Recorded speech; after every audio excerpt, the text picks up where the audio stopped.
Yep. Why did that monitor go out? That's what I was wondering. I was I about to don't ask you know. to interrupt though. Is it the battery? Let's try a new battery. Do we still have time to load Yeah, another I mean- battery? Let's load This is my plan for the day. This is what we're doing. No. I think we have leftover fireworks from the 4th of July. I think that's what we're going to do tonight. Nice. I am assuming We blew all ours up. that this battery died. And if it didn't, then see, this is the thing, is replacing, I wore out all of my equipment on Joey's sets. I had to replace so much of my stuff that whenever I got ready to, do mine, I had to replace a whole bunch of stuff. Well, that's one of my, okay, so that's a question that I've always had, is what temperature of heat in Mississippi is too hot for a camera to be outdoors?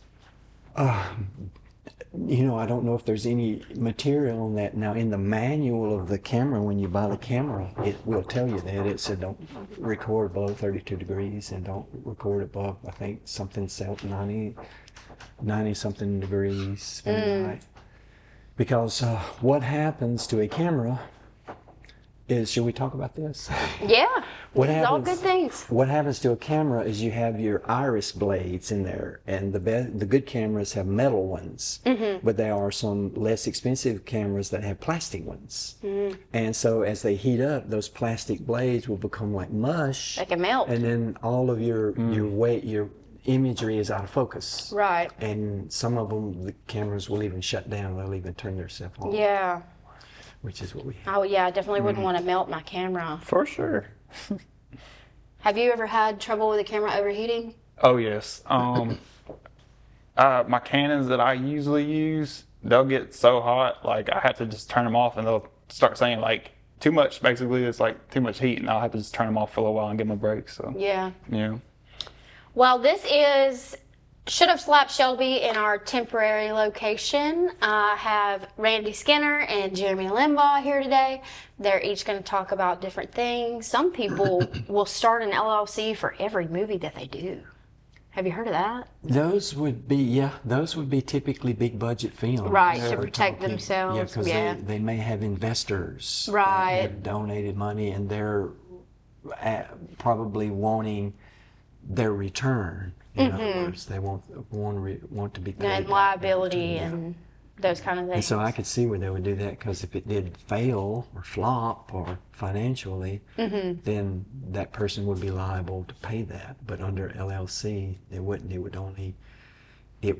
That particular movie could go under those protection laws, and it wouldn't affect their personal life. You mentioned in the past that you struggled with audio. What would you say that your strengths are?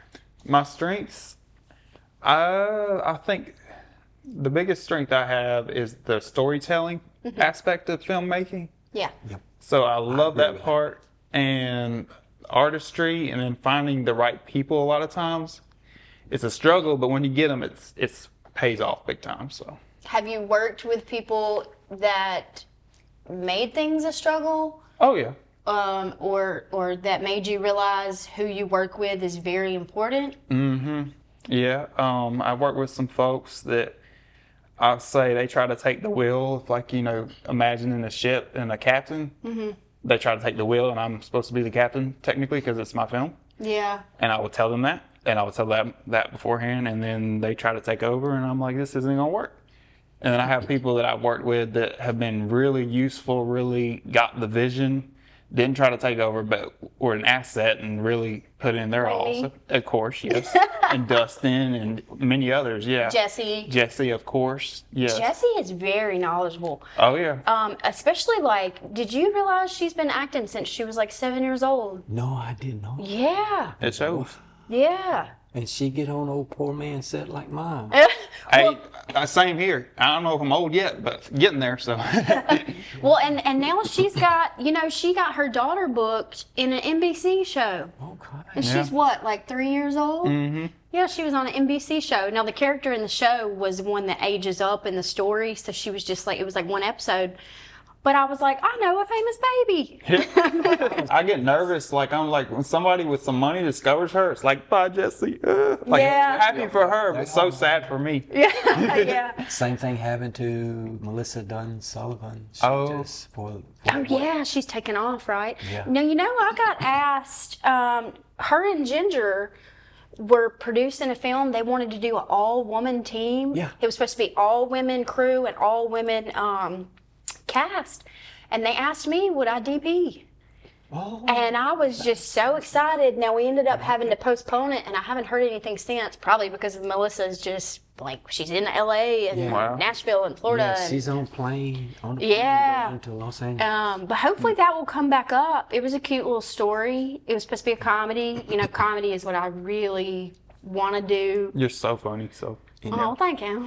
Any actor starting off in the low budget independent film industry, there is a potential. Just because we're independent and low budget does not put a restriction right. on the potential of what things will become, including your movie or your film. Yeah. Because what people want to see is the content, and how good Exactly. it is, how good the content is going to determine how many people are going to watch it and how many times they'll watch it.